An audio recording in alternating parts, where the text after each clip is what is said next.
All right. Morning of day 2.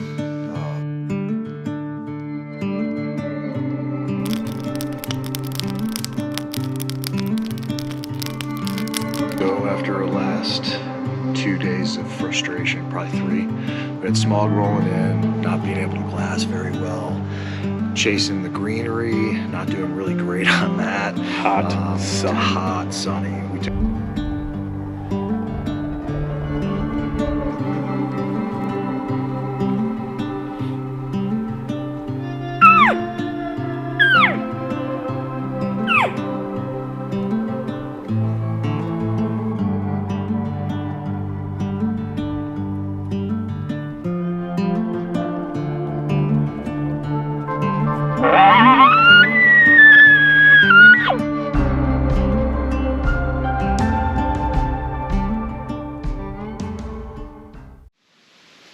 All right, guys. Welcome to the Deer Shop Podcast, presented by Siman Brothers Outdoors and the Leaky John Boat Company. Yeah. He went and watched a movie that has a $200 million production budget, and then the next thing he watched was our video on YouTube that has a $0 production budget. This is the first buck I've shot in over 10 years. Your track job was the first fun track job. That kind of like, I think part of my life was influenced by that night. Then you miss him 3 times with a rifle at 70 yards on video for the whole world to see. Yeah, that's what Caleb did. 5 years ago, we couldn't shoot a deer at 100 yards with a slug gun. Now you're shooting turkeys at 100 yards with a shotgun. Joey takes the shop is closing up. Make sure he takes all his right antlers. You can't leave it. All right, Uncle Jay, how about you? Take it away. How about me? Yeah. What do you mean? All right, guys. Oh, yeah. All right, guys. Deer Shop Podcast, episode 91, 92, 93, somewhere in there, 94, maybe 100. I don't Probably know. 91 unless something dramatic happens this weekend. If we kill a bunch of turkeys and have a good time, this will be number 92. Yeah. If we don't kill a bunch of turkeys and have a bad time, Yeah. this is 91. Yeah, so you're cheers. either listening Monday of Pure turkey pot. season, Cheers. or it's been a couple weekends because we'll be in Trout if this is 92. Yeah. Yeah, so we'll be gone. So we'll have one lined up for that weekend, which is nice. We're in the studio. Isaac Simon, Uncle Jay McClavick, the Harvest Moon outdoorsman, and we had a theory that we were going to do a non-resident podcast today and talk about a lot of things that has to do with Ohio, some other states, Jay's experience in Iowa, and us hunting in Montana, and then the local states, big non-resident podcasts. And we decided that we were not prepared. Yeah, we started going down the wormhole, and there's like, we need all these facts. Yeah, I want to make sure my numbers are right, and I have facts to go off of. And really, even that has a asterisk next to it because it's only the facts the state gives you, and I feel like those are very skewed, muddy, and open to interpretation. So, but there's a lot to sift through, and the more I got in, and the less time I started running out of time. So I'm like, you know what? Let's. Yeah, there's a lot to talk about. Yeah. The state, just how the states acquire their information bothers me to a core. I only say that because I think it was Utah. One of the states that I hunted out west, I'm pretty sure it was Utah, called me like for their survey. They have me on the phone, a real person talking to a real person. I can give actual good feedback to them. They asked me how many days I hunted and if I was successful, and then they hung up the phone. Yep. I'm like, the wealth of information that the DNR from Utah can get from me, being an out-of-state, non-resident hunter that bought $2,000 worth of tags last year and hunted for 10 days, and they didn't want it. That would imply they give a shit. They don't give a shit. No. And this is a mandatory survey, and they asked 2 questions. Right. Yeah. And like one thing we know, especially with our jobs, is you can make statistics any way you want them. I mean, you can ask the same question in 2 different ways to get 2 different answers. Yeah, And that's what I found about the non-resident stuff as I pulled back the weeds is, boy, there sure isn't a lot of information and how convenient that is. But yeah, there's a lot to unpack there, and I'm looking forward to that one. Yeah, so that's going to be a bigger one. And we were sitting here. Isaac cooked us breakfast this morning. It's a morning podcast. It's April 17th. And we decided, you know what? Fuck it. We're going to not do that one today. Hey, language. Oh yeah. I'm not supposed to swear. viewers- I'm the a viewers- caveman, Cro-Magnon man, not catering to audience by swearing The a lot. viewers want clean. The viewers want to be clean. This viewer- podcast is going to be not clean at all, which is awesome. And I was actually driving home from work, listening to another podcast this morning. I thought I've been asked, and we've been inquired on a little bit, and people are probably thinking, "There's the Siman Brothers Outdoors. They have their group of friends that have been in their video since the beginning. They all went to high school. Most of our audience at one time was friends with us or locals, so they know all those guys too." But who is this Uncle Jay? Who is this Harvest Moon Outdoorsman? Who's this older guy that's hanging out with these dudes? Rude. Who, why, what, where? I've had guys, the people who really inquire about some of our stuff, for example, Born Again Matt, he's asked in the past, like, who is that Uncle Jay guy? And what's the story there? Would I like him? How, this and that. And I was driving home and I was like, you know what? It depends. Since we got him in studio today, and maybe if things don't work out for the podcast we want to do, a great one would be, who in the hell is the Harvest Moon Outdoorsman? How do we know him? How did this come to be? Because you're actually not a guest anymore. You're actually on the podcast intro as a regular, and you are probably now, outside of me and Isaac and Ethan, I think you are the fourth most appeared podcast hosts we've had. So. I would guess. Yeah. Yeah, I mean, I feel like I've become pretty regular almost. In the Like, last it's- month, for sure. This yeah. is at least the third or fourth Yeah. one you've been on that we've Yeah. recorded. So, Well, I'm flattered. Thanks for having so me. we are going to answer that question and more, and we're going to get into Jay today. And people say Caleb needs to shut the fuck up. So I'm going to let you start this off, Jay. Tell us how we met. Man, so what year was it? What year was... I have it written down, maybe 2007 or 8. Okay. Maybe even a little. It was the year 2 years before Freak Daddy was killed?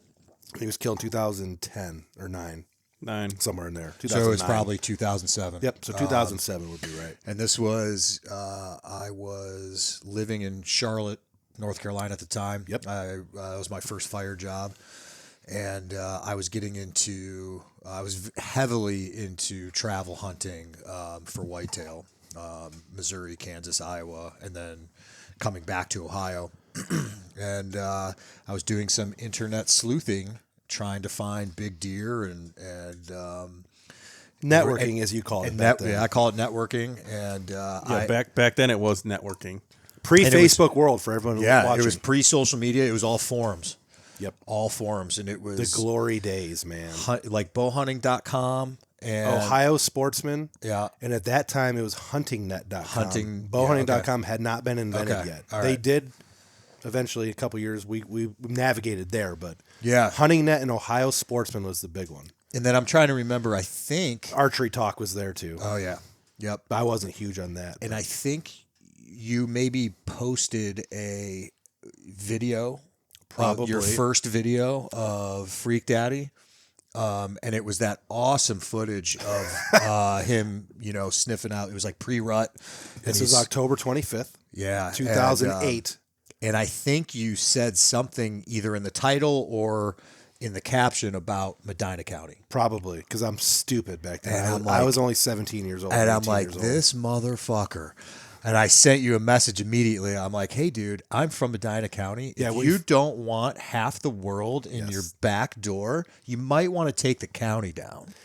So we didn't preface with that. Yes, you were living in Charlotte, fireman. Then Jay is from here in I'm Medina from County, here. where we're from. So that's what, like you said, caught his eye. Yeah. And yeah, me being stupid, I'm posting it. You know what? And before that, even that video was part of it. I think I had a thread started, like Caleb Simon's 2008 season, starting at turkey hunting, getting some velvet pictures of him. Like there was this thread that I was sharing like my whole season on, because that's what people did back then on those forums.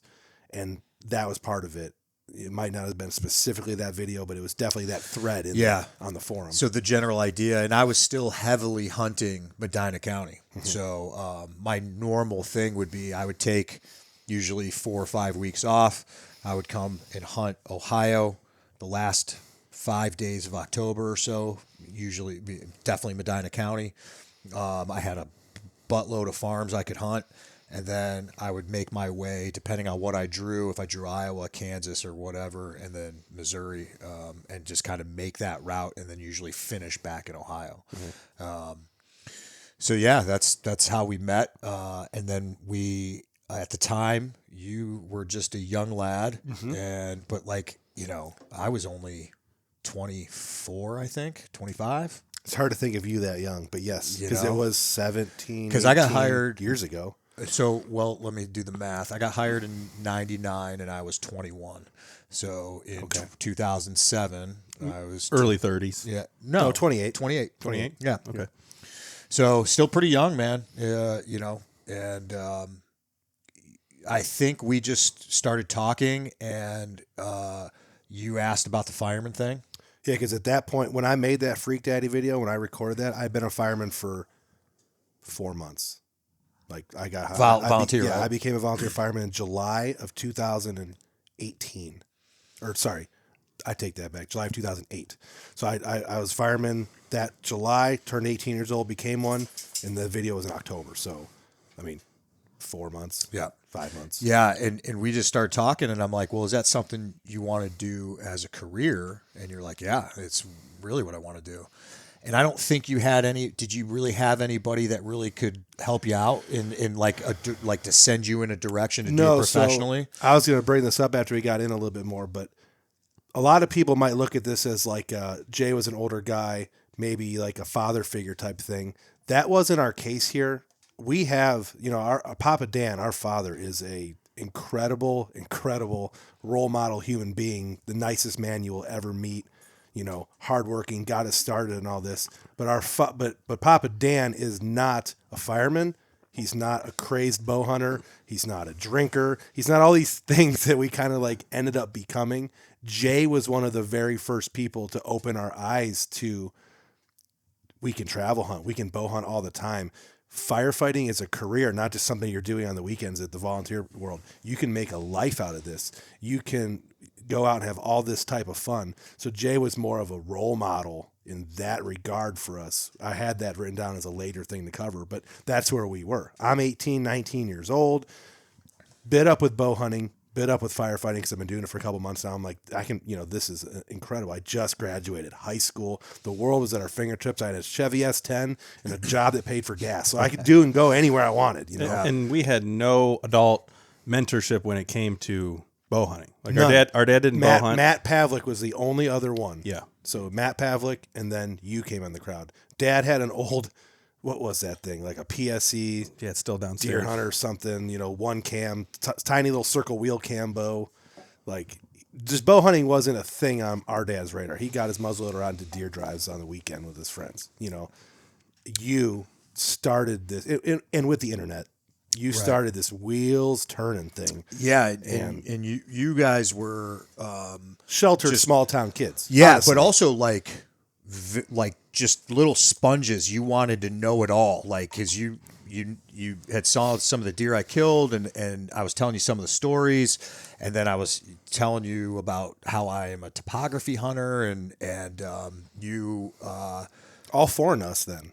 It's just, yeah, it's like seeing a porno mag for the first time. Seriously, it's like you know about boobs, but then like rifle through a hustler, and you're like, oh my god, like people do this stuff. There's a world out there. There's so much more than just I seen a deer in the field, so I put my stand up. You know? Right. Which is exactly what we had been doing. Yeah. and that's how I started. Because, Sight hunting. We didn't know. We didn't I know. mean, this looks like a good spot type thing. Look, you know? deer tracks. So you graciously invited me for a hunt, and it was a late season hunt, I think. And I'm like, look, I won't shoot any of your target bucks. I'm actually just looking to get some meat. Yep.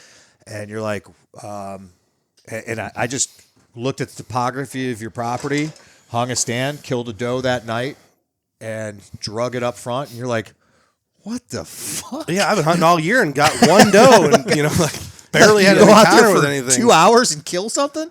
And I'm like, yeah, it's topography, man, and I've always hunted that way, and especially when you don't.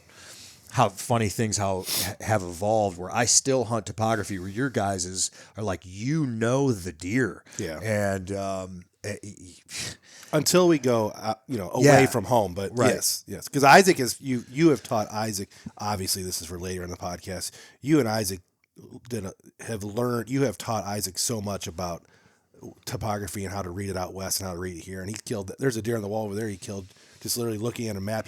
He looked at a map, said right there. That's the spot. shot that buck opening morning when we were on our first trip. You know what I mean? Like, so you have taught him that kind of thing. Fun fact, this shed that I found off the buck we're hunting next year, the old split ear 3-year-old 10, whatever you want to call them, it was like 15 feet from that tree you shot that first doe out of. Oh, right, really? Yeah, Oh, right that's there cool. on that back ridge. That's cool. With the acorns everywhere. I mean, it was laying right there. So Yeah, so I think that's kind of covers, and then ever since then we've gotten pretty tight, and I've never really thought of you like it's. I think it just goes with most relationships, friendships, and everything. The older you get, that age gap gets less. Yeah. So like, yeah, I'm going to be 48 in July.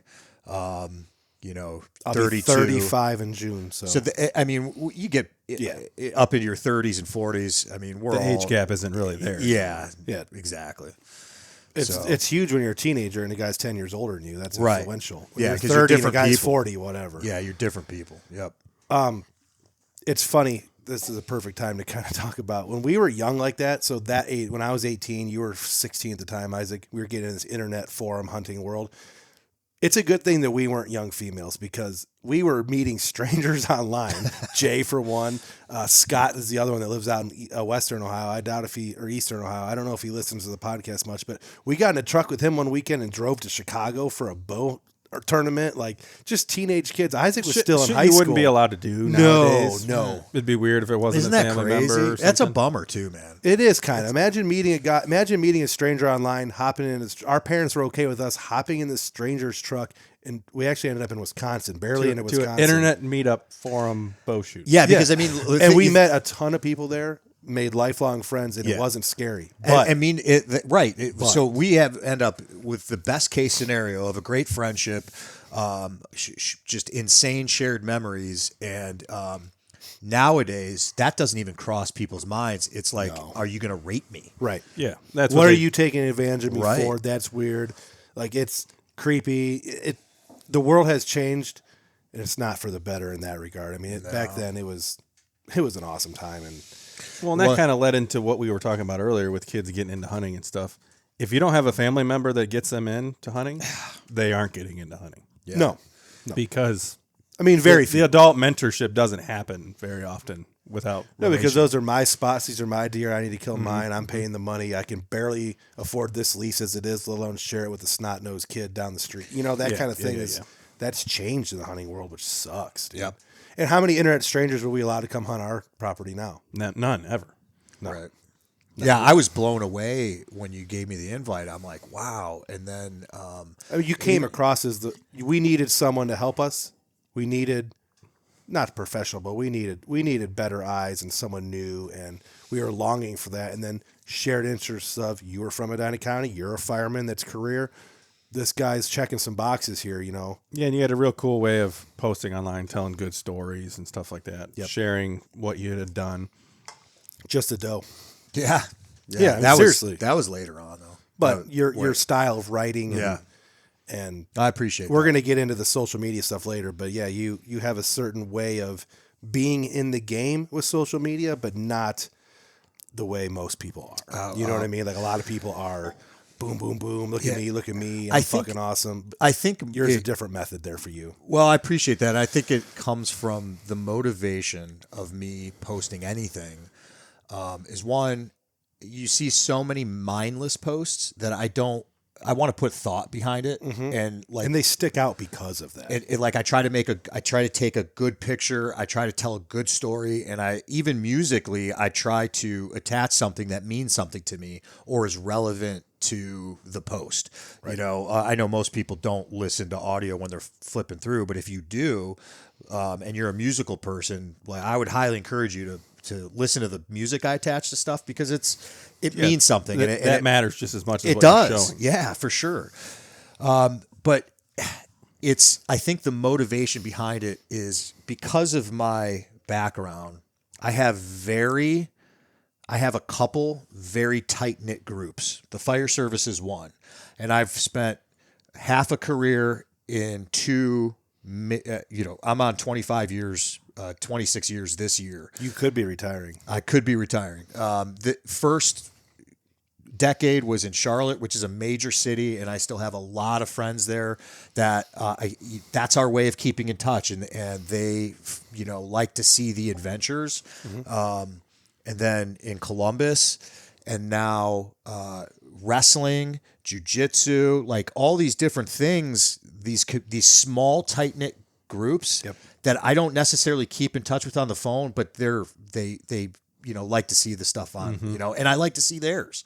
So I think that's where it comes from. It's not like I'm not showing my ass for likes, obviously. You know what I mean? Like, We're getting to that later too, for sure. So the best I can say it. It's a genuine trying to keep relationships that I've developed over the years. That I care what you're doing, and you've told me you care what I'm doing, and you like to keep up with it. Because what I find interesting is almost all the feedback I get, you know, like we joke, the tens of followers that we have. It's the guys at work, tens of followers Caleb has on the internet. You know, I get much more feedback from people I didn't even know followed in face to face. They're like, dude, I saw your post the other day. I'm like, oh, were you one of the 3 likes? And, you know, I'm like, Love it. And they're like, nah, man, I love following your stuff. And I'm like, that's encouraging. And you know what? I if it's 3 or 3,000, I don't care. I enjoy doing it. I enjoy the handful of times I get the feedback, and I enjoy putting the thought behind it. You know, there's been a big conversation about how that's the downfall of modern society and or male society is people don't have those groups, you know, that camaraderie. Those you named off 4 different ones, not even including hunting. So with hunting, you said, you know, you got jiu-jitsu, coaching, 2 different fire departments, and hunting, 5 social cliques, different ones you're involved with, opinions in, opinions out. A lot of people have 0. Yeah. You know, maybe half of 1, and there's something to be said about that. Yeah, for sure. Things really changed for us and you when you got hired. You talked about how you spent half your career in Charlotte, or the first part of your career in Charlotte, then you moved back to Columbus. You got hired in Columbus Fire, 2010? Yep. That changed a lot of things because Changed you went everything. from being 12 hours away, or 8 hours, 10 hours away, to right down the street again. You ended up buying a house. Yep, bought You a house. live how many minutes from here? 13, 10? Yeah, maybe. 9? Yeah. You know, Yeah, right around the corner. Finally got settled and built a house just in Litchfield here. And, you know, I couldn't be happier. Everything worked out the way it was supposed to work out. Yeah. You have that very unimpressive trophy room in that beautiful house of yours. We've covered that to death for sure. I love it. So to kind of take the audience back a little bit, because we are a mainly hunting audience, we do have some pretty good hunting stories through those years. We weren't able to hunt a ton for a while there together per se, but you were one of the only people to see Freak Daddy on the hoof. Yeah. So I know we've talked about that story a little bit before, and I don't know which, go back to find which podcast it was, but back when Freak Daddy was still alive, it was 2009, the year that Luke killed him. You had an encounter with him. You and Freeman were hunting here together that day. Yeah. And yeah, I think we just picked our spots, and Was this gun season, bow season? No, it bow was season. bow season for sure. And Freeman was up front, I think, Yeah, closer to the pond. Anthony used to have that stand in the pine trees there, kind of by the pond. Freeman was there, and then you went to the west side of the property. And Yep. So and we were doing one of our like typical rut time hunts. spread outs. I was probably across the street here somewhere. Yeah, we were kind of having a nice little party hunt where everybody came over and hunted. picked a spot.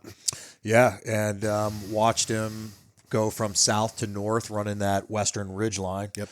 And tried calling him in, but he was, typical mature buck on a mission, nose to the ground, and nothing was getting him off whatever he was on. And he just casually walked out of my life. And for the audience that doesn't know about Freak Daddy, he was a 5-6-year-old, 199-inch, Just a fucking 14-point deer. Just fucking giant. Yeah. The big Insert and picture 14 here. point makes Yeah. him sound. Yeah, 14 point actually makes him sound a little smaller than he is.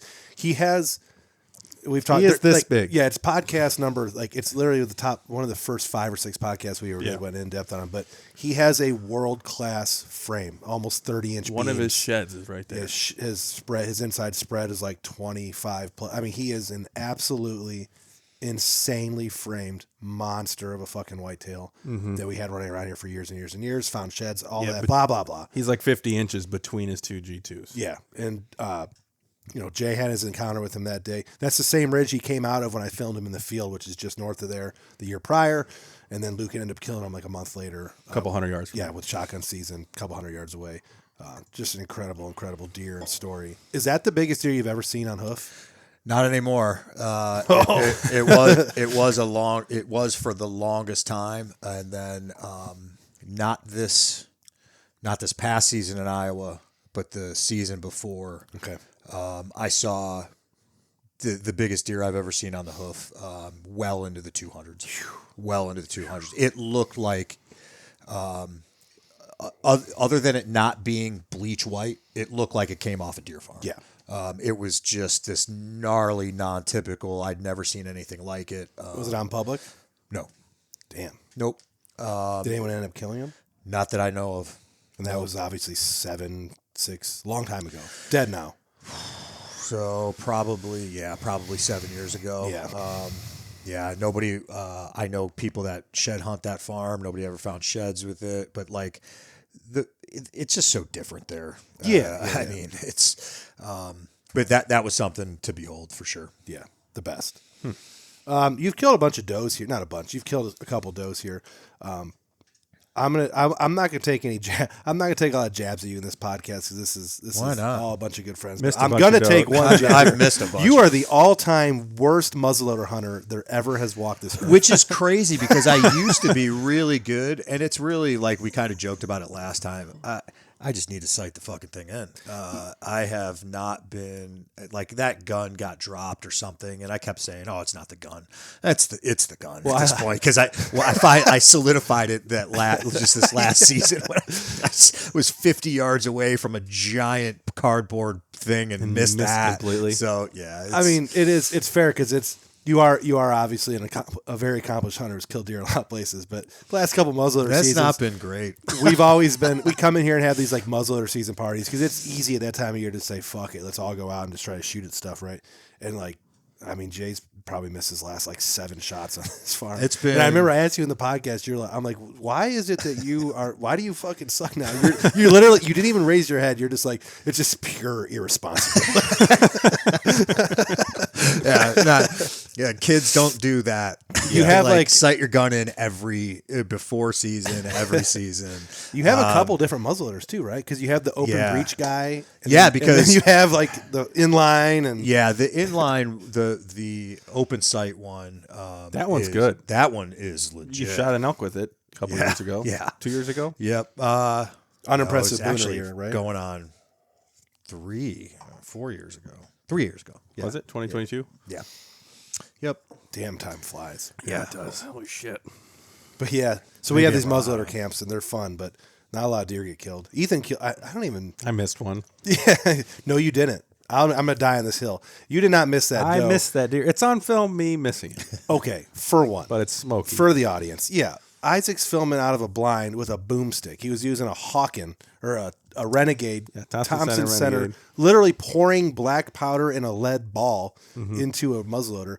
And this mature doe standing there, 70, 60? 65, yeah. And he pulls the trigger and smoke covers the entire camera screen. And then you see deer running away. And he goes, fuck, I missed her. Well, I was shed hunting 100 yards from this year, and there's a mature doe carcass all eaten up, directly down from where she ran. I looked a bunch. I looked around the area. You're not going to have a blood trail with a round ball. And when I shot, if anybody's ever shot those old muzzleloaders, sometimes they'll hang fire a little bit. I remember pulling the trigger and like flinching, and then it went off. Yeah. So I knew it wasn't my deer. Okay, so I'm blaming that one on the Amish. Another mature doe got killed and died where that deer was shot at that week. Yeah, it happens. Yeah, I mean it's all right. That's okay. You just, you didn't. It was snowy and wet and cold, and your girlfriend was back here. Your fiance was back here in the house, and you said, "I'm just going back to the house." I looked for a while. Not good enough. Nope, I guess not. But yeah. So, and then my actual favorite Jay hunting story, maybe second because we did spend 16 days snoring at each other in a tent. Besides the bear hunting, I love the turkey hunt from a couple years ago. That was a good one. When you were adamant about bow hunting a gobbler. And that's back when we had This turkeys. is not a couple years ago. This is 15 years. That's a long time ago. Jay was adamant about bow hunting gobblers. He was going to do it. He's going to be that guy, and that's cool. So we had gobblers thick as thieves, and I'm pretty sure if I can remember the way the hunt went. I was outside of the blind, but not filming for some reason. We not have. I don't know why we weren't. I think filming. this was We weren't blind. We weren't in a blind. No, we were you just. you guys were. No, we were. You were carrying one around. I remember that. Yeah, we were like doing. We were gun style. We were doing run and gun, but I was humping a blind around to where if we got on one, I'd throw the blind up. Gotcha. Okay. And 'Cause I then know throw you out had the one. decoys, and then try to work them in. We had been in it once that day already. Yeah, I think but we had our initial setup, and we heard a distant gobble, but then waited. It was really light, so it wasn't pre-dawn no more. Like we're sitting there, like, okay, that bird, whatever. I don't know which way he gobbled from, whatever. And we moved not very far, 100 yards, struck one. Well, we weren't filming because if anybody's listened to our history, this is one of the years where we had no cameras. We were poor kids and we didn't have video. Yeah, or they had like a battery that lasted 5 minutes. Like the old video camera broke. We didn't have the money to buy a new one because we're 17 years old, and we just didn't have a camera for a few years. And we had like a tape one at one point. We were borrowing Tim Pavlik's, Matt Pavlik's dad. Remember we used to borrow that when I filmed Freak Daddy. Actually, I was borrowing his tape camera. Yeah, that's why the video quality is so impressive. that was shot on tape. Yeah, fucking tape. Good Lord, am I Nice. old. Regardless, gobbler strikes. No big deal, right? So Isaac and Jay were like together, and I was like off to the side. I think I might have been calling behind or something. Yeah, I think so. And I was running back up. Yep. yeah, you had the old $12 New England Partner. Still pump use it. Shotgun. Killed a lot of birds with that.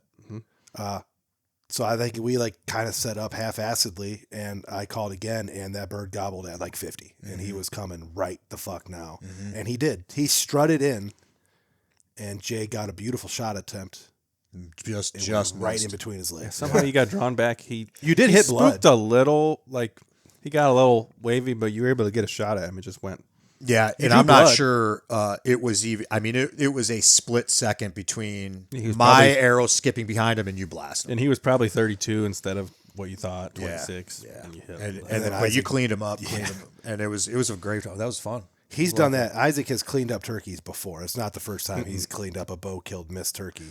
But since then, I have killed turkeys with Out my west, bow. right? We'll get so like that was one of those beautiful hunts where like, burp, burp, burp, gobble, sit down, 50-yard closer Yeah. gobble. 5 seconds later, He's in. strutting bird. I mean, sometimes it's just beautiful. But Yeah.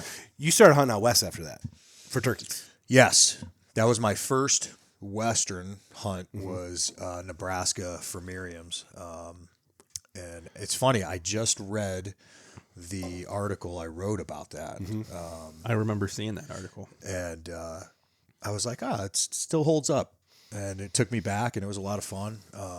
But yeah, I went to Nebraska. My good buddy Keith, you met Keith. He was a friend of mine from just after high school, and he now guides out west, and he's very connected. And he hooked me up with a farmhouse that I could stay at while I hunted public, and invited my friend Vince out, who is to me the turkey guy.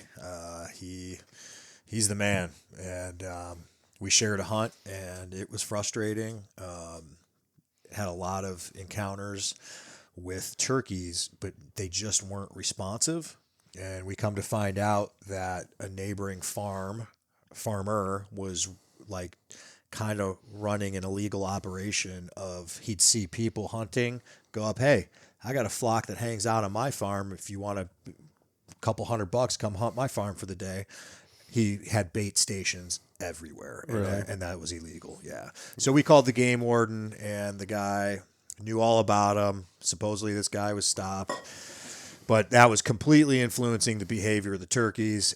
So I ended up going way into national forest last morning, last day, humped my blind and everything about 1.5 miles in, and shot a Miriam with my bow, which was to this day one of my favorite hunts because it was that like took it down to the wire last morning of the last day. That's always awesome. You mounted that one, right? Sure. Yep. Got the full strut mount. Oh yeah, Awesome. It's in that unimpressive trophy room.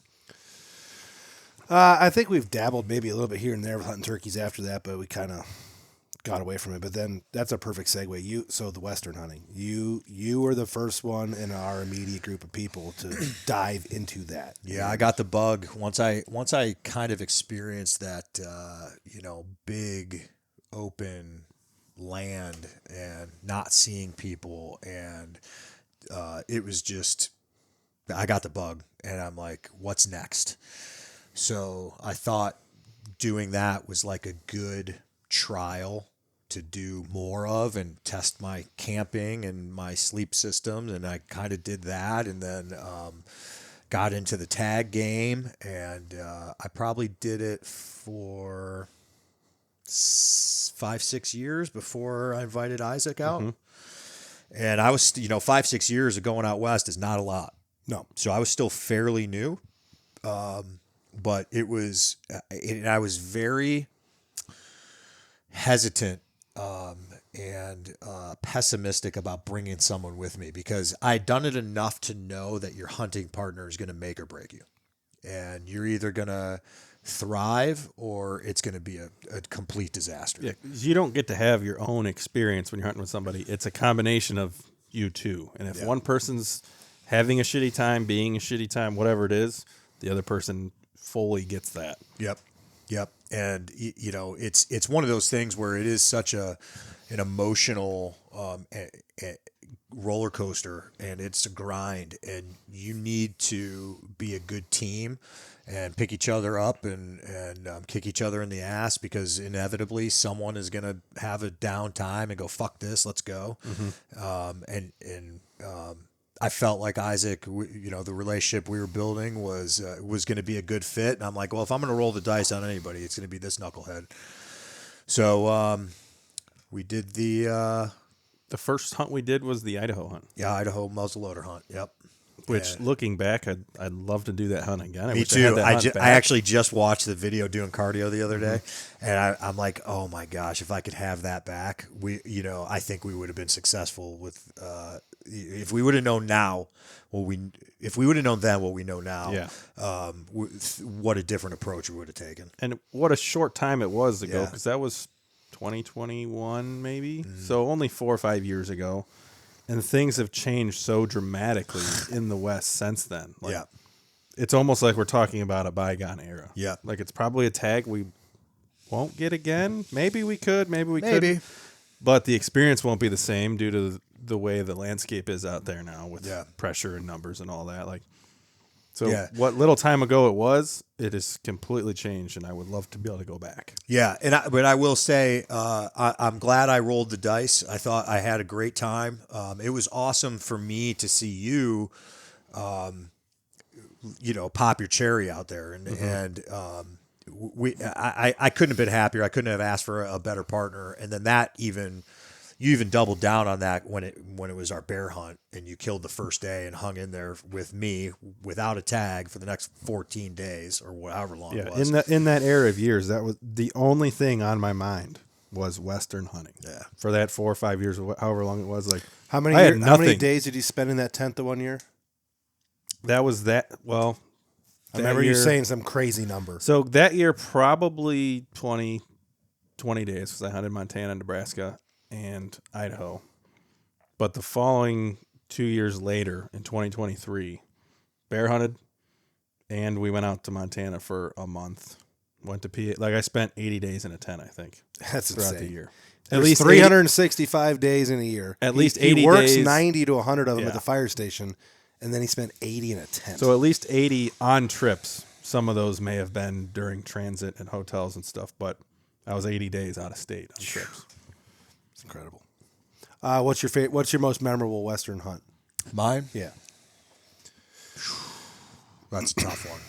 They all bring so many different things. Man, it's an impossible question. I can only tell you moments, favorite moments. Yeah. And I would say the Isaac and the bear, definitely one of them.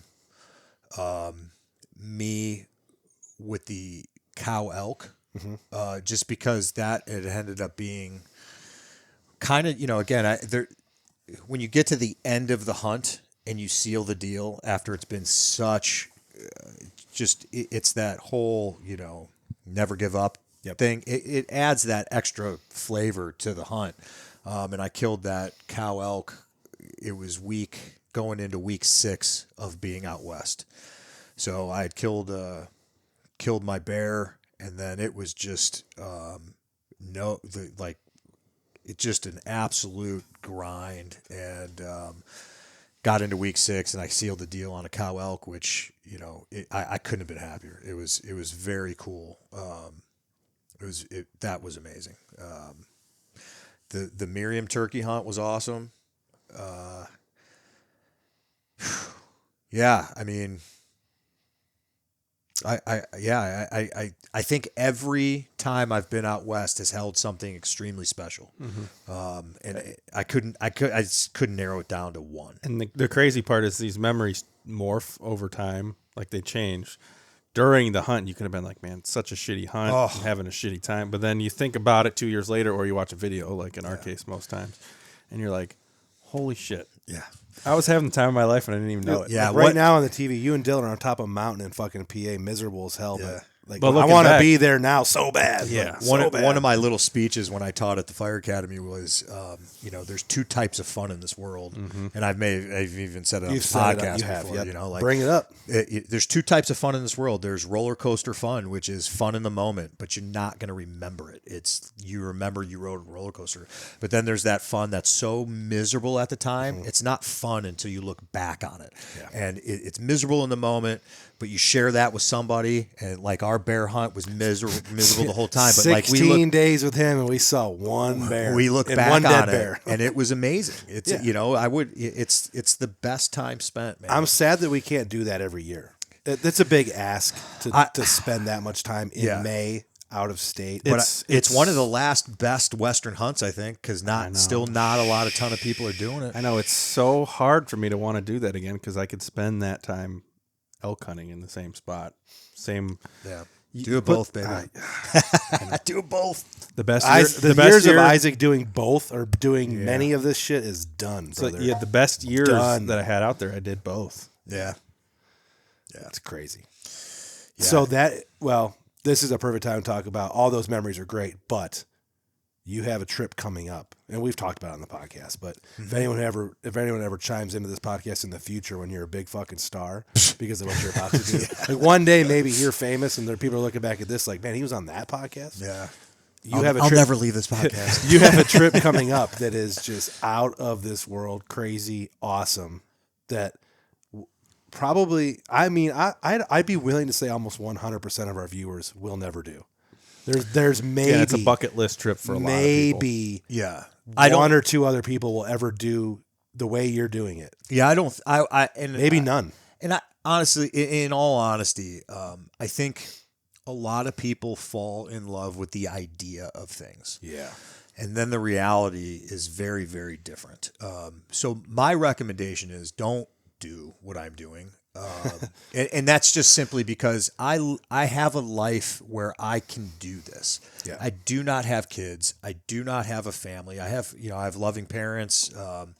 My sister lives 10 minutes down the road. So I do have an immediate family, and I have, and then like I consider my close friends my family, right? And then like my best friend's kids are, my nieces and nephews and hence Uncle Jay. But at the end of the day, there's probably a danger element that's somewhat, if you have kids, it's irresponsible to do this. Yeah, I could never do this trip. In my life, I could never do this trip. I don't know if I'd let you. I'd be like, dude, what are you doing? I have too much riding on my being alive or not maimed or not gone for a month. Yeah. There's a lot of things that factor into this. Yeah, so I could never do it. And really, the only thing that I think that is what I would say is the separation is doing it alone. Yeah, that's what I mean by all this. Like you got a group of dudes, go do it, man. Yeah, you're going to be safe. But doing it alone adds a very different element to it. And I would say probably 70% of my Western hunts I do alone, and most of my Western success has been alone. And we haven't actually said what you're doing. Yeah. So We know. Well, I think the audience may not know if they maybe haven't it's- watched previous so, episodes. I'm going to be doing a solo moose hunt in Alaska, backcountry DIY. Hired a pilot, and there is a lot of asterisks next to the DIY part because that's a subjective term. Yeah. I feel like I'm doing it as do it yourself without a pilot license that you can do. Yeah. The only way it could be more do it yourself is if you're flying yourself into the backcountry. Yeah. Someone still has to fly you. It's the law. So I'm getting flown into the backcountry of Alaska, and it's very, very remote, where instead of help being hours away, it's days away. And that's really consuming my life right now. So everything I do revolves around that. And let's see, I am Got time 138 days out. So I thought it was closer than that. It's pretty much the month of September, right? Or is it? yeah, so I fly out September 2nd, and then I'm scheduled to fly home September 27th. So yeah. So you won't be here for this year's deer shot party, unless you kill early, I guess. Well, I wouldn't come home early. Okay. I'm probably not coming home until then, unless something weird happens where I have to change my flight to come home early. But I'll try to, I'll try to stay out there as long as I can, and then enjoy Anchorage because if I gave myself some room on the back end. If I were to kill on the last day of season, gave myself another 4 days to pack out and then get picked up. And then that still gives me a couple days wiggle room to make my flight home. Gotcha. So you can spend some days in Alaska doing Yeah, whatever. Do you plan on taking any contingencies, say fishing stuff, say other hunts that were maybe possible? So the other hunt that's possible is a black bear hunt. But I think when I break down the cost of everything, if I were to kill so I'm taking a Super Cub, and the thing about Super Cub is it's affordable for me because it's the cheapest plane you can take, but the caveat is very limited weight. Yeah. So there's a strict weight restriction, and it doesn't give you a lot of wiggle room for killing multiple animals. So my pilot and I worked out a price that is me in, a moose out, and me out. And there's some logistic things that play into that to make it affordable, but that if I were to kill a bear, that's like an extra trip. Yeah. So that's extra cost. Extra thousands of dollars. Yeah, basically, or whatever. To put it in. Yeah. So, the fishing gear and all that, it's going to depend on how much, like the number one thing is how much my body weight's going to be when I leave. That's going to determine I'll definitely have enough for all my needs. Mm-hmm. Then, but if you lose an extra 10 pounds, that's 10 then I pounds can of start comfort you can bring. Exactly. Mm-hmm. It's coming in the backpack instead of on the hips. Right. Yep. Exactly. So I have a question for you. Mm-hmm. If something bad happens to you while you're out there, what do you want us to do? Do you want us to come get you? Well, how and your bad? If I die? If you die, do you want us to come? Because it's going to be us. Who else is going to come out there and get all your shit? And get you? And, probably nobody. Yeah, it's going to be us. Do you want us to come try to recover whatever's left of you Dude, and all your shit and bring it home? Make an awesome film about my body recovery. I would do it. I know you would. Listen, you've probably seen, I don't know, 1,000 bodies, 1,500 dead bodies. What's another one, right? I mean, right. Yeah. I mean, I'll fly up there and bring you home. I'll drop a pin. I'm just bringing his jawbone back. Like, Yeah. Put it right here on the shelf. You know what I mean? Like next to this pig or whatever this fucking thing is. We got Add it to the bone collection. Yeah. I mean, I will drop a pin, and you guys take it from there, man. I mean, that is. I think my wife has actually asked me about that before. Like, what happens if he just dies up there? Because what do the authorities do? Will they? I mean, I'm question. assuming they would go get your shit and Yeah, obviously my investigation. pilot will know where I'm at. I think probably a lot of it depends on how it would happen, because best case scenario, it's like I go out like fighting a fucking bear. That'd be cool. Legends of the Fall. Yeah, I mean that'd be was a good death. That would be amazing. But Jesus Christ. but like it would be, like it's better than getting hit by some teenage chick texting. You know what I mean? Yeah, like that's lame. That could happen to us today. Yeah, that sucks. That would be super And annoying. just like the fire service and people dying in the fire service, they don't all burn up in the fire. They end up having a heart attack or something. Yeah. Go So home more likely you're to die of a medical situation. Right. than a bear. Honestly, I am not. I don't have a lot of. Somebody asked me at work this the other day. They're like, dude, so like, what are you afraid of out there? Honestly, it's the same thing that I've told you guys when we were on our bear hunt. Breaking your fucking leg. Breaking my leg. Breaking my tib fib because I stepped wrong. That's my biggest fear.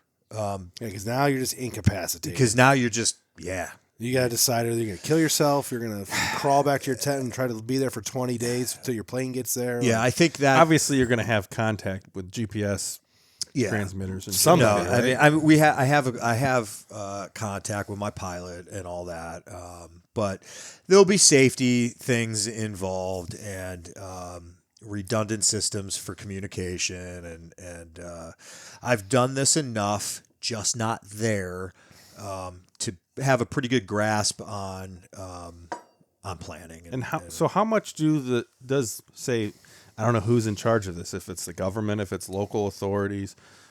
So you're going up by yourself and you really don't have any allies in the area. So if you aren't heard from for 5 days, do they start sending people? If you're not heard from for 7 days, So do they wait till 14 days? I'll work that out with my pilot. Like if we don't hear from you on the inReach for 5 days, does your pilot not give a shit until it's been 10, until it's been 12? Well, him and I will work. Are you sitting there with a broken ass leg and there's no one Yeah. to come save you?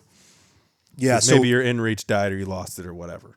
yeah, I'm actually bringing two. Okay. That's a smart play. I have a guy at work who's not going to be using his, so I'm Well, just you gonna got borrow it. Dylan's as Actually, well, yours. and- Yeah, I won't be using mine Okay, at yeah. that time. So I might just use yours then. But yeah, I'll have two. Somebody else suggested bringing the Starlink, the Mini. That's a tough one. Yeah, that's Nice. a lot of weight. That's like, and then what are you up there in your tent in the wilderness of Alaska? And now you got YouTube. I don't want to do that. And he was like, "Hey man, just have some self-discipline to only use it in an emergency." And I'm like, "Well, That doesn't happen. I don't know if anybody has that self-discipline. Like you're gonna get and like, oh, let me check my email. Like Well, then I don't want to do that. We man. took the Starlink to deer camp. First time ever in the history of deer camp. was probably 34 years. amazing. Never had cell phone service down there unless you climb all the way up on top of a mountain and make a call. We watched all the football games. and it probably took away from it. we're screwed. It did a little bit. 'Cause there was It did, but then it didn't. They all got kids now. Yeah. So we didn't have our phones out. So I still like acted like I didn't have my phone, but where it did make the difference, for one, football games. So all of a sudden we're watching football games. And then at night, after it got dark, everyone just boom, couch, phone, Instagram. Yeah. But like during the days and stuff, we did keep them away. But what are you going to do if it's piss and rain? You're in your tent. You're like, oh, fuck it. I might as Well, scroll to so I Instagram, found that you know? out. That that Idaho hunt that I killed my cow. The 2 days prior to me killing her, I spent in my tent because it was a torrential downpour. It was miserable. Like you're sitting there with your own thoughts, hearing rain, nowhere And- to and go. I- nowhere to like- go. and Nothing to do. I've never wanted to pay for Candy Crush so bad in my life because you can only do like 5 rounds before it times out for 30 minutes. I went through every audiobook I had on my phone, and I'm like 2 days, and I would get up, I would get out in the rain, and at one point there was a let up, and I burned through all my batteries, and I'm like, well, now it's a safety issue, so I humped it back to the truck 5 miles, and sat in my truck and charged my batteries, and then headed back, but. That is maddening to sit in a tent while it rains for a couple days. But that may be a huge part of your hunt. yeah, It's definitely Alaska. Yeah, for sure. Yep, that's very possible. Very possible. So we'll see. We will see. What are your plans? Like, are you going to take books, audiobooks? Yeah, I'm gonna do I know I told you audiobooks. about a Kindle. Yep. Because they're so cheap and you can put so many books on there. Yeah. So the weight penalty is almost zero. You Right. can put 20 books on. Yeah, one thought little about thing. the Kindle, definitely some audiobooks. I even thought about doing a couple movies on Netflix and like downloading them on my phone. That got me through our bear trip. Yeah. There was some of those afternoons where we're just sitting there baking in the sun, ticks crawling all over us. Yep. Hadn't seen a bear in 8 days. Like, fucking a couple movies got me through that. Yeah. You No, know? I think, just little things like that. I think just knowing me that I'm going to be so into the moment, I feel like the days are just going to fly by. And you're taking camera stuff with you. Yeah. And that's that's huge. the other big thing. I was going to bring that up. Like, this trip will be cataloged to the best of Jay's ability. Yeah. We will be able to see it all. I'm committed, man. I'm taking classes and trying to learn as much as I can. Ultimately, I'm actually, and when I'm done here, as soon as this thing gets delivered, I am rebuilding my computer so I can install some editing software that you guys use. And It's important. and like I feel like I'm maybe going from A to Z, but also I want to dabble in it just a little bit so I can understand what I'm filming and how it's going to look on an editing thing. You know? I will say, as a bit of advice, because I have filmed myself a lot on these trips, the most important thing for you to do and to learn is to just put the camera on and record. Okay. Because there is so many times from these solo trips where I'm like, why didn't I just film that? Because I was tired, because the battery's dead, Right. because I was lazy, because of this, that. All you got to do is set the camera up and turn it on, Yeah. Yeah. and it'll make it so much Worst better. case, Pick up an eye for like little details that you might not think are important, but then when you're going back looking for B-roll or filler or in between, and all of a sudden you remember, oh yeah, I found that bear skull, or I found that moose shed, or whatever it is. That makes a difference in the end. worst case scenario, I'm just going to film as everything and then figure it out. Yeah, and that's what you afterwards, need to do, because I'm editing the video Utah last year. Wasn't a good trip. We weren't in a good state of mind the whole time. The weather was miserable. The filming. I carried that camera around for days without turning it on. Yeah. And it sucks now when you're in the editing room trying to figure that out. So More is the better. biggest thing you can do is just film it. Yeah. Film it all. Yeah. Film. I'm looking. I'm trying to get out of my own head about it because I have these. I send you guys these crazy, awesome cinematography films. Yeah, these videos that are just professionally done. They're insane. I'm like, I want it to look like that. Like, well, it might not look like that. Well, doesn't happen you will overnight. be surprised though at how close to that you can get, because a lot of those films look the way they do because of where they're being filmed, and you're going to be in a place like Yeah. that. So like, I can't sit here and walk out the door here and film something that looks like it's Iowa. It's just not going to happen because it's not Iowa. But you're Right. going to be in Alaska with a camera in your hand. Right.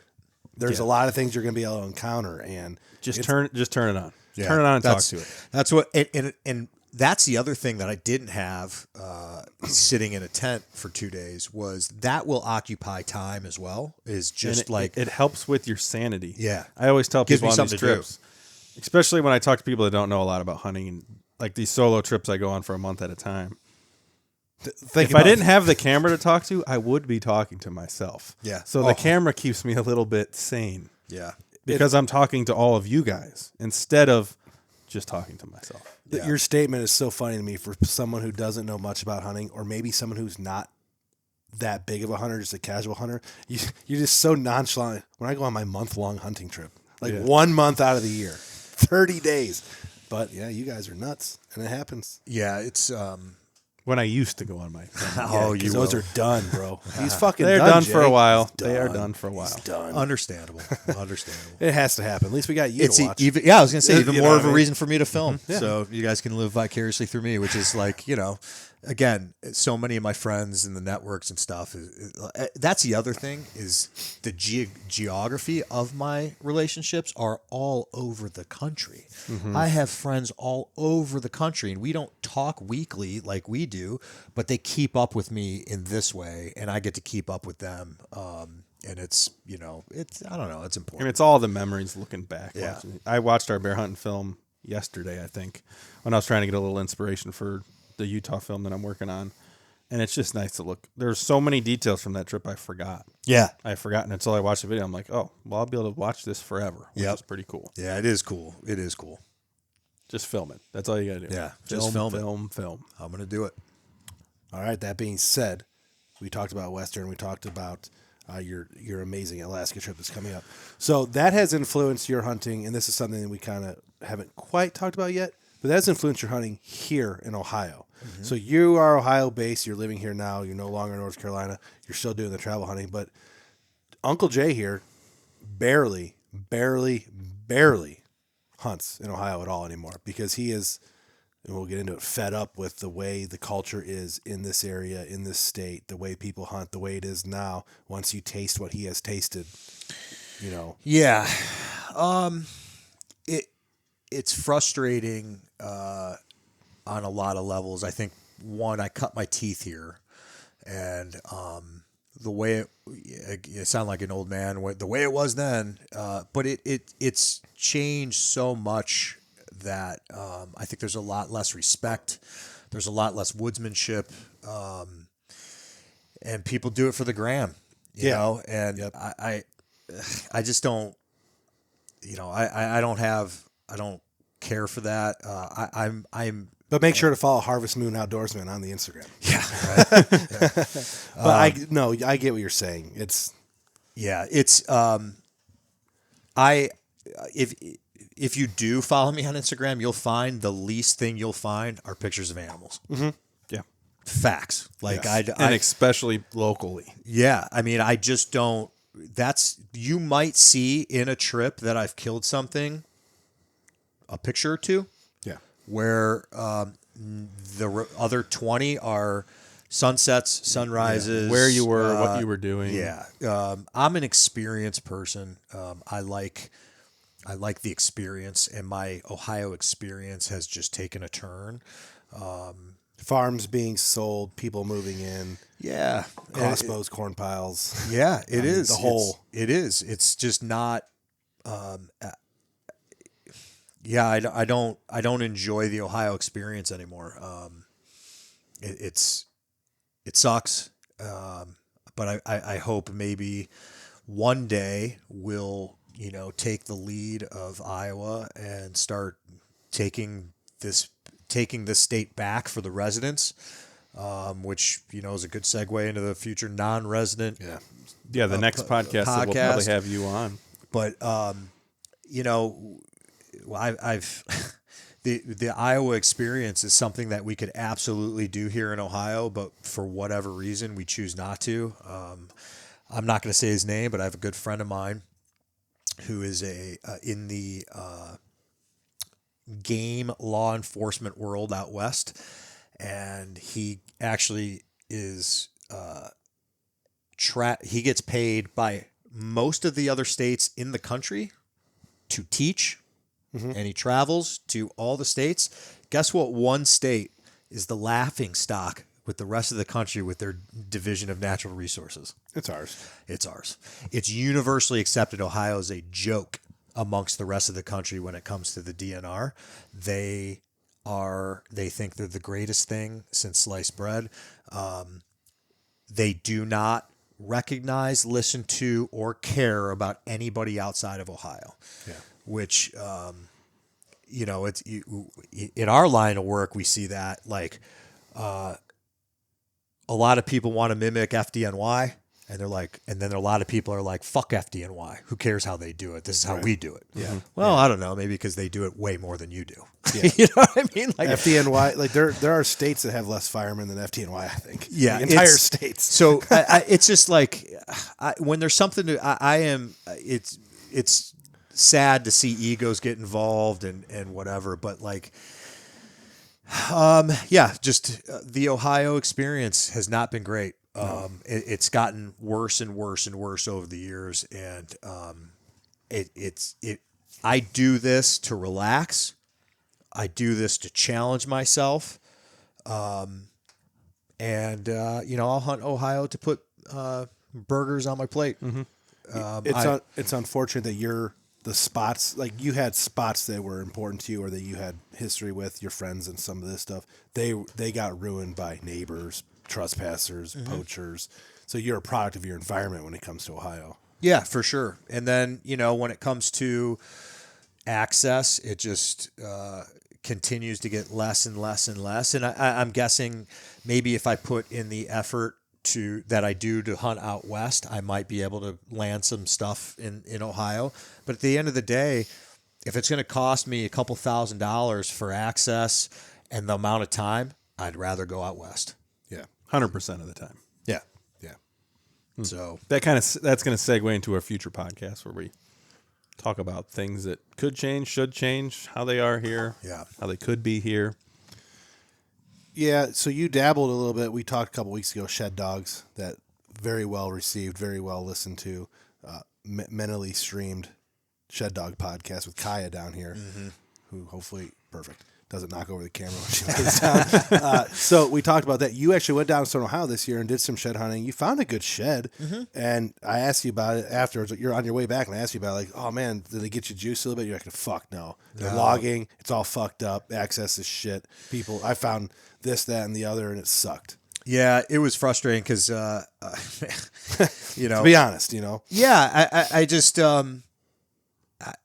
I had all intentions. I took 2 days. I wanted to go down there. I brought my camping stuff. I brought her, and I thought I was going to get 2 nice, relaxing days of shed hunting. And I made it 2 miles in, and the maps that I was using were not updated, and the place had just been decimated by logging, and it's oil spilled everywhere, and the smell of heavy machinery, and that just doesn't do it for me. And that's what's coming for our federal lands. Maybe I think habitat is open for debate. I think there is a lot of improvement that does do to habitat, but for my personal enjoyment, that's not what I want to deal with I'm trying to forget that humans exist. Yeah. I'm trying to get into the natural world and be a fly on the wall and immerse myself in nature. And that just, it takes away from the enjoyment. So Needless to say, you packed the truck up. I left. And it was not, it was cool for the first couple miles where I was like, oh, this is pretty nice, man. Yeah. And I was finding sheds and having fun with her and looking at deer sign. And then I'm like, oh, here's the clear cut. And then here's all the heavy oil smell, and I'm like, it doesn't do it for me. Unfortunately, where we hunt in Pennsylvania, it has been hit by a lot of that as well. Big time, yeah. Not to say I don't think it's not. I think it's necessary. It needs to happen, but doesn't mean you want to be there. Yeah, right. Exactly. You know what I mean? I just wish my maps were updated. Yeah. And then I would have gone somewhere else. Yeah, that's all. Yep. Well, we're about an hour in. I don't want to end quite yet. I got a last couple things I want to hit you with for the audience. Cool. Hopefully, I know Jay has a lot of guys that he sends these podcasts out to, some of his group of friends. And then obviously we have our YouTube crowd, our Instagram crowd, our streaming crowd. Hit us with questions. We love to answer questions. I know on our last podcast we did, or I should say podcast 90, we went through and read a bunch of comments. And then a lot of the guys who've comments we read commented again, and we have dialogue going now with some of our listeners. So let's keep that up. Yeah, the more the merrier. You can comment on every video if you want, and we'll comment back to it. Yeah, we're gonna hit you back. I don't care if you hate it, love it. Like the guy, I love how you research the vaguest comment of them all, which was there's some guy passive aggressive. Some guy said, "What? Stop spewing shit." Yeah, it was something around stop something about spreading bullshit. Yeah, and then you looked the guy up. Yeah, so he was easy to find, and I don't know why. And that's the first time I've ever gotten that involved, and now I hate myself for it. I see. I love it because I am not a comments guy. I don't give a shit. But it is I nice. would rather the people that say something to me in person also do so. Like, subscribe, comment online, because that's how. That's how we met. Yeah. I mean, shit, who knows what kind of friendship you're going to form through that. Trying to keep it as positive as possible. It's bizarre to me that people go out of their way to comment negatively when you can just not listen. It's weird to me. But, I don't know. Just you guys, Harvest Moon Outdoorsman, hit me up on Instagram if you have something. That's Jay's preferred platform, guys. Hit him up on his Instagram. I hate Facebook. I hate it. We don't do much commenting as a group or a podcast or as our channel. We don't do much of that on Facebook. We're gonna reply to your YouTube comments, anything on the Spotify type stuff, obviously as well. We'll respond to you on Instagram. But Facebook is kind of we use I use my own personal page on Facebook, so I'm not getting into a lot of this shit with people when it comes to that. YouTube is the best place to comment. But I guess we never went full circle. The guy that talked some shit or said that shit was like some widely known resource guy in Wisconsin. I guess he was a logger, right? Yeah, I think he's involved in the forestry. He's the guy. I mean, I didn't go too deep, but I'm like, as soon as I typed in his name, it was forestry, like articles about him. I don't know if he works for the state, but he's kind of a big deal in the forestry world. And we think that was about the politics we were talking about. Yeah. With the logging and all Yeah, that. he didn't give any, but he didn't give any context. Right. So I'm like, look, dude, don't. I mean, look, if you can, and really, I'm not sure what he was saying was bullshit because all I did was state a fact and then my opinion about the fact. So is the fact bullshit or is my opinion bullshit? Either way, don't be passive aggressive, bro. Like, or be it and just give us why. Like, Yeah, we need more context. Let's be constructive here. Yeah, nothing gets That was a solved like drive-by don't shooting. spread bullshit. Okay. Despot. I mean, I don't take kindly to passive aggressiveness. Be direct. Speak the fuck up. And we want to hear exactly what you have to say. Yeah, because look, I am not married to my ideas. I am a pretty middle of the road guy. And if you can change my mind, in fact, a lot of my mind was changed on a post I made on Rockslide about forestry. I'm like, and I made it very educational. Like, hey, is there anybody on this website? Because Rockslide is a probably the forums for Western hunting. And Jay's still involved in that, by the way, too. Are you Harvestman Outdoorsman on there or no? No, I'm like CFDJ. Okay, yeah. Old school handle still. Yeah. You were CFDJ on my phone for the longest time. And it's funny. I thought about that. And it carried over from Charlotte you had me to email Columbus. when I had to email you my article that I wrote. Haven't talked about that yet. That's a different day. When I emailed to, it made me think like, it followed you from Charlotte to Columbus. Yeah, it worked. Perfectly. So I didn't have to change it. Hotmail is Hotmail still a thing? Yeah, Damn. it's great. No, I think MSN took it over, some Outlook or whatever.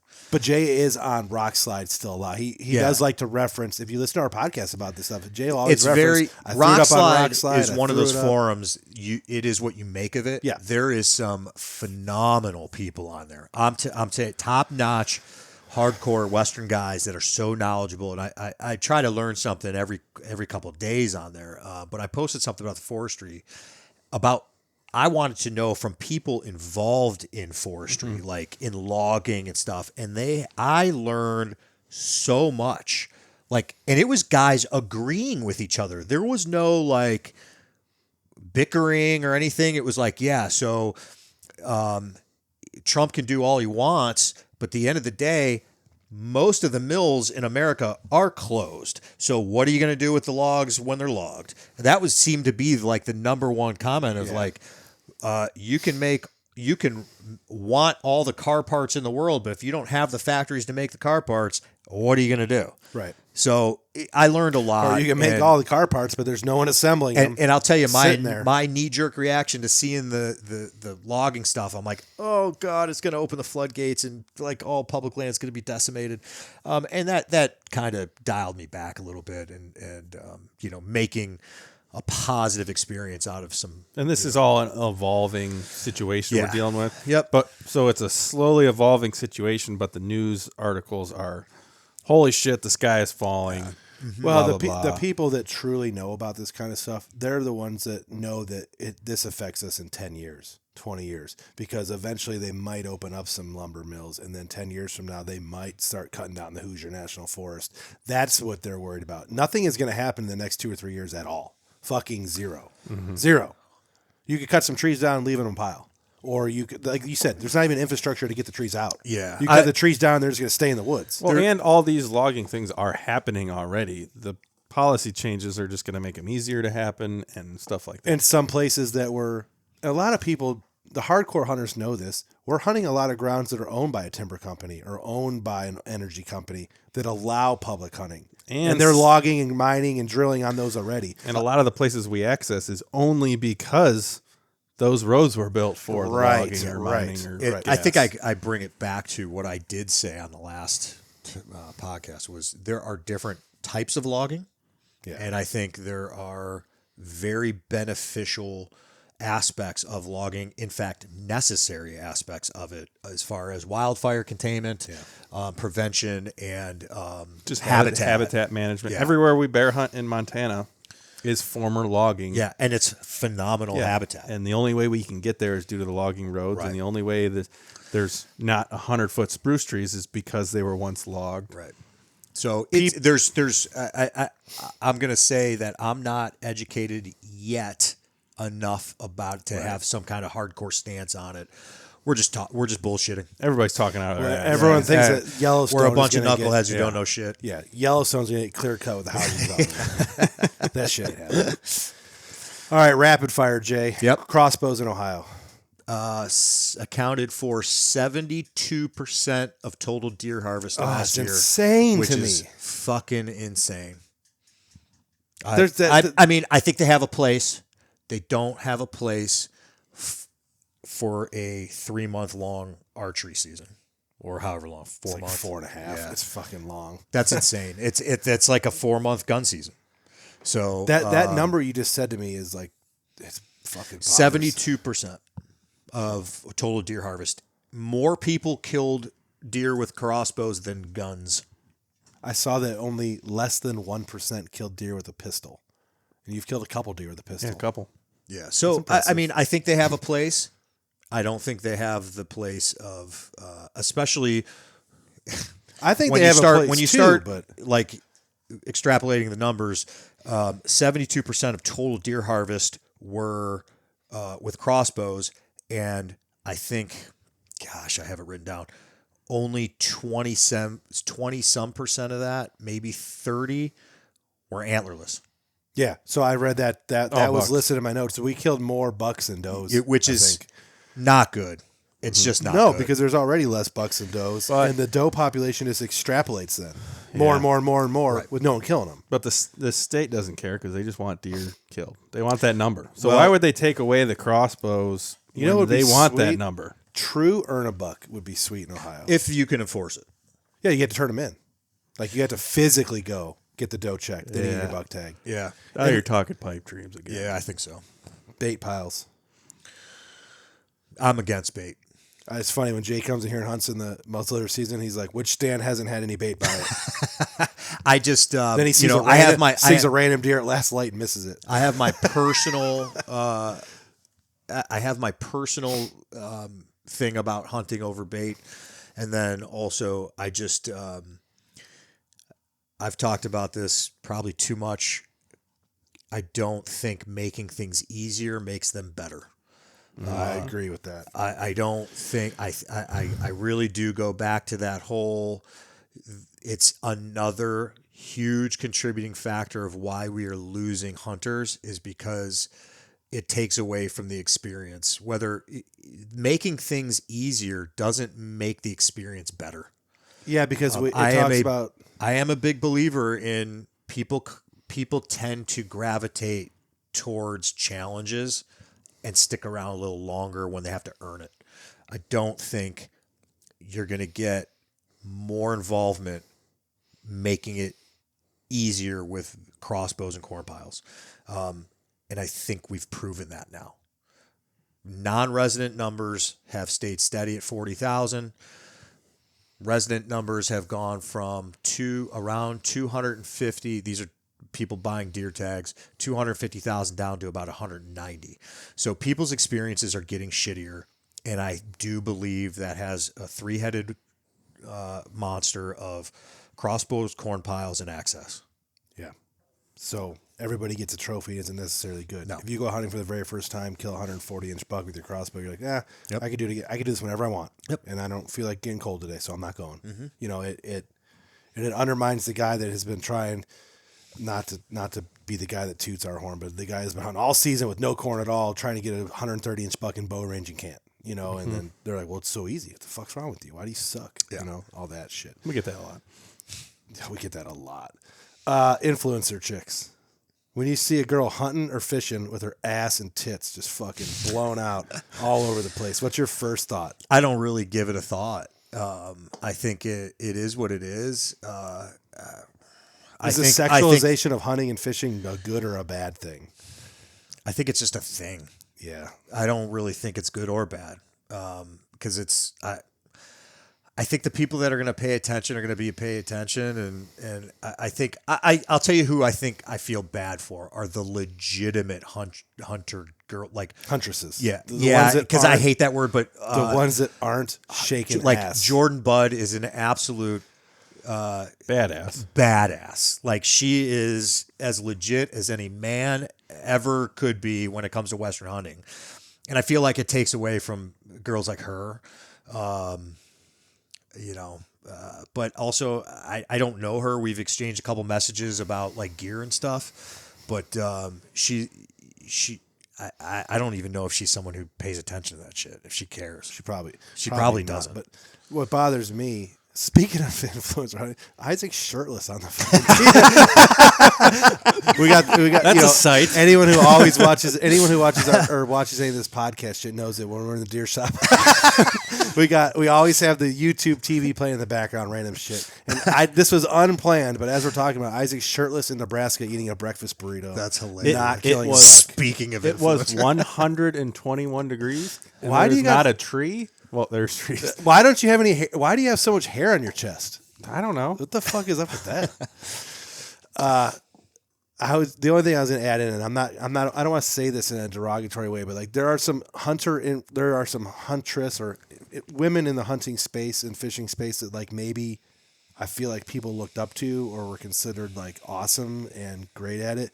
And it pains me. I don't want to say names, but I probably will. It pains me to see them spiral more towards porn stars and less towards legitimate hunters. Like they do kill and maybe catch fish with their hands and like do a fucking awesome job of it, kill big bucks, go travel the world and are a good advocacy for the sport.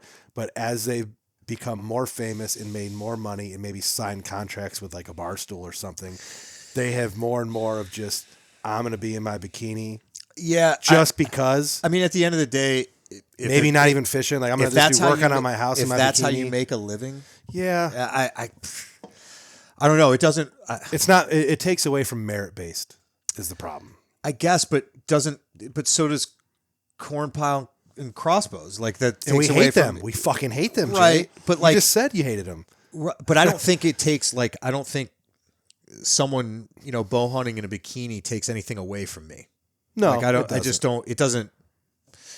I guess I guess if you got it, flaunt it. Yeah, I guess. If Yeah, you I are, don't know. right. If I you think are. it sets a poor example for the next generation. Like, I don't know. Well, I have a daughter now, right? So yeah, let's that talk would be about more of a question for 14 you. years from now, she wants, she's like, well, Dad, I want to go hunting and fishing with you, just like Hannah Barron does. And comes walking out in her mom's bikini, and I'm like, nope, fuck, no. Right. But that's who's popular in the space, and they do it this way, and they normalize this method, and it's like, I don't know if I'm cool with that anymore. Yeah. Or not, Yeah, I don't know. Deep down, like I don't have a whole lot of feelings on it one way or the other. I just because that would I personally, that I hate it. that would imply I care. And Yeah. I just don't. I can definitely respect that. I only have so much I didn't bandwidth. care. 10 years ago, I would have been like, fuck yeah, take it off. But like, now it's like, put more on. Put your sweater back on and shoot that turkey and be a badass about it. Right. And maybe That's just maturity, right? yeah, I guess. And I hate that word because like I don't want to be a mature, full blown FUD. Adult. But it doesn't have maturity. Papa Doesn't Dan, have like to be our a bad dad, thing. like our Papa Dan, don't want to be the FUD, but now I guess I kind of am. Yeah. All right, so Western influencers. Let's flip the game. Let's flip the script on you. So we talked about female. Let's talk about Western. I think there are some really legitimate Western influencers, and I'm not sure exactly.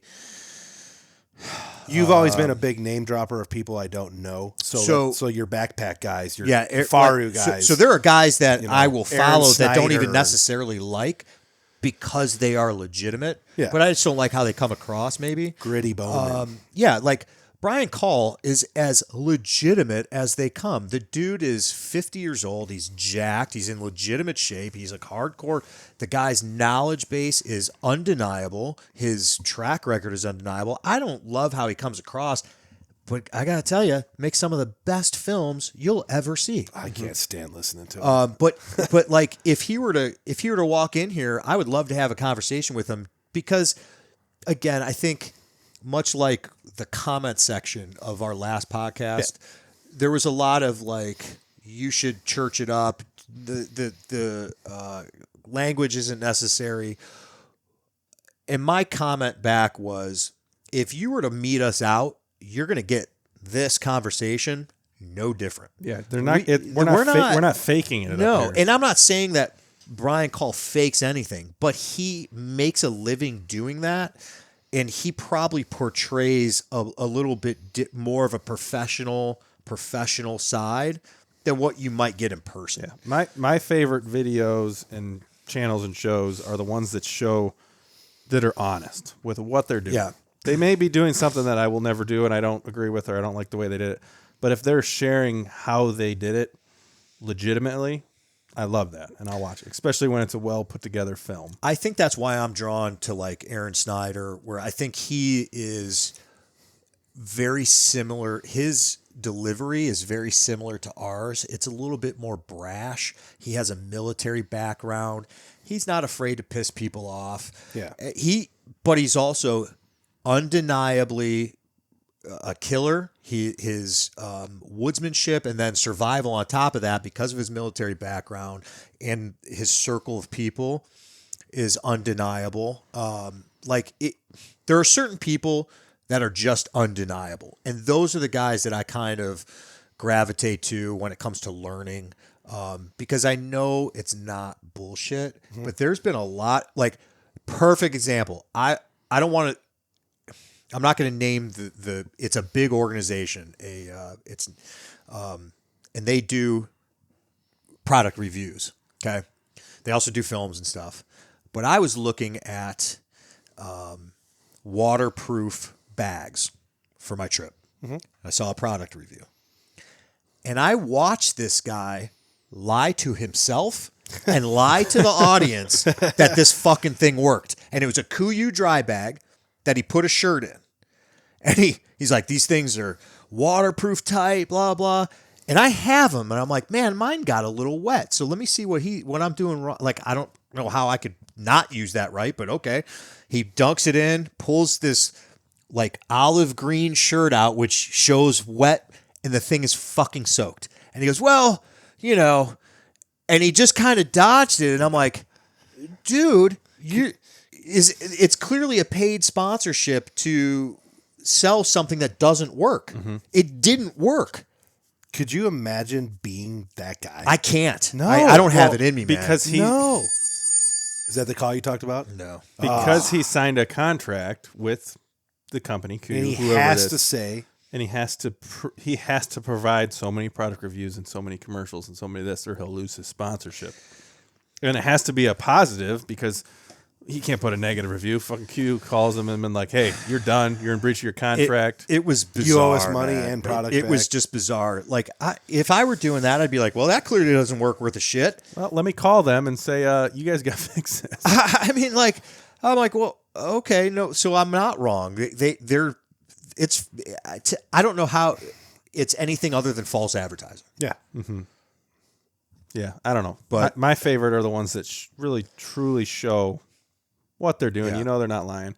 And the biggest one I'll just mention, Big Time Crit. Have you seen him? No. He's a Utah. He's a kid. He's way younger than me. Flat bill, Utah, stereotypical Western hunter. Does like shit kind of hipsterish that we wouldn't do. Mm-hmm. But he's showing exactly. He's being true to that. Okay. And I really appreciate that. Yeah. More so than something, not to talk shit, but Randy Newberg, one of the biggest names out there. Some of his videos, he's so full of shit. So full of shit. And you have personal stories to back it up. Isaac, you're funny. Muley Freak. I don't have an opinion. I'm not that well versed with awesome films. He makes he's like the guy, he's like like a guy like us watching an actor who's clearly just a dirty hippie Democrat, but liking his movies. Because I feel like the guy is ingenuous or not, like disingenuous and a liar, and like he knows people can't prove what he's doing is wrong, so he's like, fuck the world. But he does make awesome films. Like that's the thing that sucks. Like, But we your only know- on-screen persona is I different can- than what We the only court- know what we only know, though. Yeah. Yeah, but I can look up the court records. Yeah. Yeah, So like and he I could can be the separate- on-screen persona is awesome, but then, I can like, separate. Well, I mean, when it comes to legality, I don't separate that. If you're doing illegal things, that's a black eye for the for hunting, and I have no tolerance for that. But when it comes to like whether I like you or your films, again, I'll separate the two. I'll sit and watch an hour and a half doing cardio of a good film. Yeah. And maybe not like you, but I love your film. I can separate the Forrest two. Gump is awesome, but Tom Hanks might not be. Yeah, so he might not cool. be a great guy. Yeah, right. I'm sure we could say that about most of the movie stars. Yeah. And So producers and stuff. I mean, I don't. Now there is a couple people that I dislike so much. Bring 'em up. I will not like Bomar. I will He's not- next on my list here. Is I Josh will Bomar. not have anything to do. Like I just think. Look, good He's for him. from your man. hood, bro. Yeah, He's I know. from I know Columbus. people that know his wife. And Yeah, I like that. you know, I'm not a fan. I'm not a fan of how he portrays himself. This is our opinion only. The opinion only of the people that are here. I Yeah, throw that out this is there real quick. 100% my opinion. I don't like how he portrays himself. In fact, I liked him when he first started. We all did. See, I'm that's like, the- dude, this guy, Seth- I could follow this guy. And then he just took a turn, and I don't know what that turn was, where he's lighting his truck on fire and shit. I'm Oh, like, did you see all his right, re- I'm I know out. you, I know I'm you out. did it because you don't follow him. The other day, one popped up when I was scrolling Instagram. He's like, "You got to look for sheds on the transition zone between feeding and bedding." And he showed this shed antler on this trail on a ditch with a cornfield on one side cut and like bedding on the other. And he like scrolled real quick to the right, and then the reel ended, and his side by side was upside down in the creek. Like he flipped it into the creek and then like staged his shed on the trail. You know, made this stupid fucking video. Like I mean, hey, again, I think when you have no shame, you have a better chance of being successful. and the problem is when you have a when you have a have million no shame. when you have a million followers, Yeah. you're being told that you're awesome by everyone. Yeah, so that it doesn't too. matter. Sure, Like, you get in an echo chamber of you know, you're the best thing ever. us three hate you. We're 3 out of a million. We're the fucking losers. Yeah. He's the cool guy. you Yeah, know? I mean, hey, and he might hate us. You know what I mean? If we were to ever meet in person, or he might be the coolest dude you've ever met, and that's also a possibility. And I would rather have this conversation after getting to know somebody on a one-on-one. Like, let's go out, have a beer. Let's talk our life experiences, how we grew up, you know, our families, our friends, and then I can get a better idea of what makes you tick. And that's kind of where my real opinion Yeah, starts. to because he form. could be the most genuine guy ever. He's just doing this for online. Here's the problem. The though. problem with him, though, it's so much is shared. Ma- Like, it there's might- not much That's that's a secret. what I say. When you've been on camera for 15,000 hours and it's on the internet, why would you hide the fact that you're actually a fucking awesome dude? Why would you hide that? Well, I mean, I mean- it sounds like, though, from all accounts, like the other people who interview him, who have gotten to know him, say like that's a good example. Is almost like Sacha Baron Cohen, right? Like, and like, I mean, I mean, like, yeah. Hey, there's Borat, which makes him money, and then there's him, right? So maybe that's a thing. I don't know. Here's the I love it. Here's the Bomar thing. He goes on the Hunter podcast a couple different times, and when I've listened to them, I have enjoyed them. But here's the problem. When he then, after that's over, flips his side by side in a creek and then sends an Instagram Makes video, a stupid or catches reel about his it. truck on fire, or goes into an ER with his shirt off with a varicose vein bleed on his arm. Yeah. That I see that and I'm thinking, you just bullshitted your Hunter podcast to make people like you, and then what you really post is what you really are. See, I think it's completely the other way around. I think he's probably much more genuine and likable in real life, and then he does the nonsense for clicks. I don't like that though. Because I don't think But it's made him a millionaire. Look, At the end of the Yeah, day, factually. I don't think most people's real lives are that exciting. No, I don't they're think not. most people's real lives will get you clicks. So you have to do something extra. At the end of the day, most of us are pretty fucking boring. Yeah. And you have to do something to make yourself stand out. And it's getting more extreme because it's getting more competitive. So the more extreme you get, the more clicks you're going to get. This is a perfect time. We were accused by a Bomar sack rider, Mr. Gullett. He's been on this podcast twice. Tyler Gullett. He said something. Isaac was. let's rephrase. The other day he posted a video in our Snapchat group of him like taking his drone up, and Isaac's like, illegal. You don't have your Part 107 this and your CARE Act this and your Awesome. So then, like, of course, this first reply is, "Fuck you! You Simons are always looking for some controversy, drama to drum up. Fucking who cares about breaking a rule? Do you speed? You know, it's the whole kind of our you ever thing broke with the him. speeding limit? You Never. know, like that kind of thing. It's you kind know? of our thing with him. It's like a running joke. Yeah. And then we asked, and then he asked, and then we had said, we told him like 4 hours later, like, do you want to come shoot some coyotes at our farm? He's like, we have too many of them, and you have a sweet scope, and we don't. So, I mean, but that dude would suck the nectar out of Bomar. He loves that dude, man. He brought his Beast Broadheads and wore a fucking Bomar shirt to the podcast Just to piss us off. That's great. I like that. But That's he's some fireman shit there. But he's a Beechwood fireman. Oh, he is? Oh, he's fucking rich. We've been on more structure fires in a 5-hour period in our careers than he has in his life. Yeah, you know what I mean? And I love you, Tyler, and you know we're talking the truth. But I mean, Columbus and Elyria, and then Beechwood and North Royalton are two different places. Hey, we still get fired. To be fair, where I work in Columbus now is the Beechwood of Columbus. All right, I got we're at the point of this bullshit and having fun because no one's listening. No, to this, Mark. nobody. How many days in your career, Isaac, have you pumped a fire, cut a door off a car, and started an IV All together? in the same day? No, probably never. I did yesterday. You know what I mean? Like, I love it because Tyler Gullett's never done any of those things. Jesus. I mean, but his paychecks are twice what mine are, so fuck it, Yeah, true. What else do you want to hit at the last year? I'm there too. We're at the last moments, but there are some fun things we can probably hit here just to fucking piss me. Isaac shirtless, goddamn again on the television. That was Spaniel. No, that was you too. We're on a beach now. Why are That, you? to be fair, why you're are on a you beach. shirtless in all our videos? Dad can't get the hook out of that puffer fish. I was about to bite his finger To off. save his fucking life. There you are again, Yep. shirtless. All right. Anyways, All right, I got to pee. All right, then we're gonna fucking end it. Let's fucking Deer do Shot it. Podcast, episode 923147. Thanks, fellas. And This we is are- the Harvest Moon Outdoorsman. Check him out on Instagram. Fuck Chris Brackett. Yep. Fuck Chris Brackett. Do you like Chris Brackett? I Fuck Chris Brackett. am not a fan. I am not a fan. All right, we're out.